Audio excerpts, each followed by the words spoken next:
All right, let's dive in.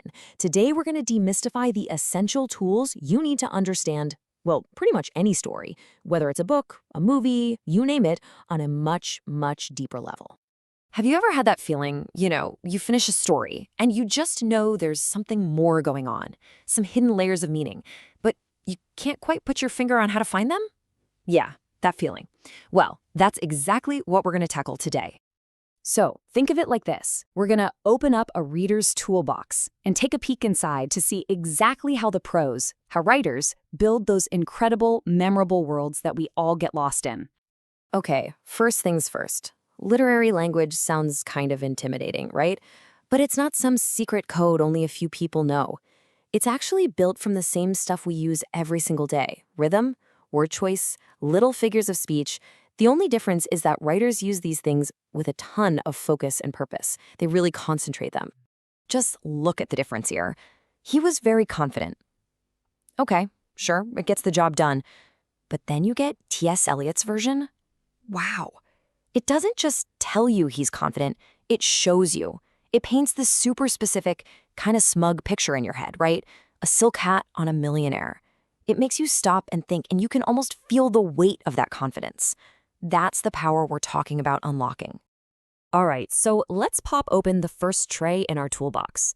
This is where we keep the precision tools, the specific little devices writers use right down at the sentence level to build meaning, word by word.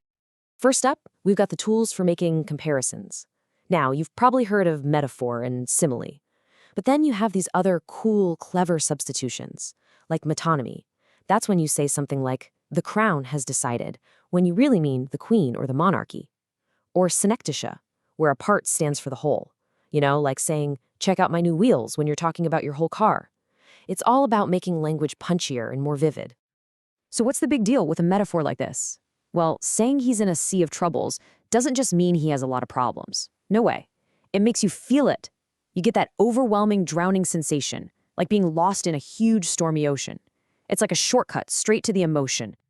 Okay, next up in our toolbox, the tools for pure wordplay. This stuff is fun. You've got onomatopoeia, words that literally sound like the thing they are, like buzz or rattle. Then there are puns, playing on words with double meanings. And one of my favorites, zeugma. It's this neat trick where one word applies to two different things in two different ways, like she broke his car and his heart. See? It adds these awesome layers of wit and cleverness. And here's a perfect, classic example of a pun. Mercutio from Romeo and Juliet. He's literally dying, and he says, ask for me tomorrow, and you shall find me a grave man. Is he going to be a serious man or a man in a grave? Of course, it's both, and that's what makes it so genius and so tragic. It's just legendary wordplay. And for our last set of precision tools, we have rhetorical figures. Now, this is all about creating rhythm and structure. Think of things like anaphora, we're about to see a great example, or antithesis, where you have those perfectly balanced contrasting ideas, like it was the best of times, it was the worst of times. These patterns are what make language stick in your head and feel so powerful. Okay, take Churchill's famous speech. That repetition, we shall fight, we shall fight, we shall fight. That is not an accident. That's anaphora in action. And you can feel how each repetition builds on the one before it, creating this incredible, unstoppable momentum. It's just a masterclass in how to use language to build resolve. Okay, let's close that first tray of tools and open up the second one. We've looked at the tiny, word-level stuff. Now we're zooming out to look at the big picture, the blueprints for stories, what we call literary genres.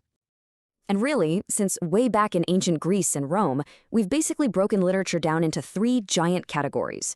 You've got poetry, which is all about the beauty and rhythm of language, usually in verse.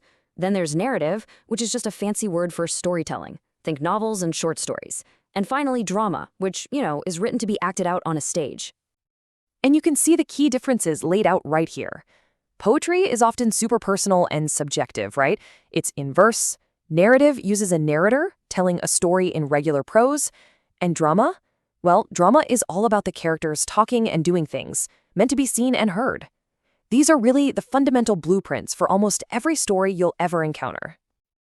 All right, so we've got our precision tools and we've got our blueprints. What's in the last tray of the toolbox? Well, this is the good stuff. These are the instruction manuals, the different lenses or ways of looking at a story that help us figure out what it all means. We're going to look at 3 really big ones. And the cool thing is, each one asks a totally different set of questions. It gives you a new angle on the story. And listen, there's no single right way to do this. They're just different tools you can use to dig deeper. So first up is formalism. Think of this lens as treating the story like a self-contained little machine. A formalist doesn't care who the author was or what was happening in the world when it was written. Nope, it's all about what's right there on the page. The words, the patterns, the structure, and figuring out how all those little pieces work together to create an effect.